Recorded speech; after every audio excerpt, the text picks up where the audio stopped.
Wes Streeting has said that in terms of mental health diagnosis, and that forms a significant part of the rise that we've seen in claims, that there has been over-diagnosis here in society. You're his private secretary. Do you agree with that? So diagnosis is always something a specialist does. But I think what Wes was getting at is that there's been an unhelpful conflation between mental well-being and mental illness. And what we need to do is decouple both those things.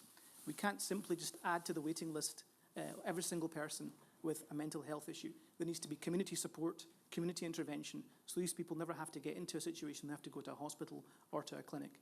And I think underlying all of this is some of the things that you've been talking about as an audience, the insecurity of work, the lack of work being able to pay. And that's why one of the first pieces of legislation as a Labour government that we came in to do was the Employment Rights Bill.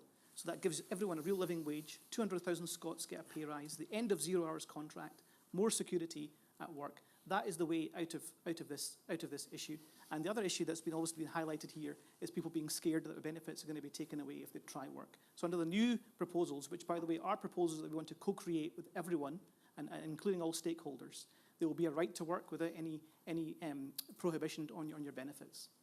So are you saying people are confusing their mental well-being with mental illness? Yeah. I don't think people are, but I think the system at times is unhelpful in conflating the two. But who's diagnosing that then? There are a number of people out there that are putting people onto waiting lists, which is not something, while they're on that waiting list, nothing is happening. No one's intervening. No one is helping. Well, that's GPs that you're talking about. No, it's not GPs. With respect, Stephen, it's not GPs. It's not. Because often the times GPs are overwhelmed. They're often the people not equipped to deal with these issues. And they're referring into a system that is just a chasm and a void where there are no structures, no pathways, and no support. Okay, let me just pick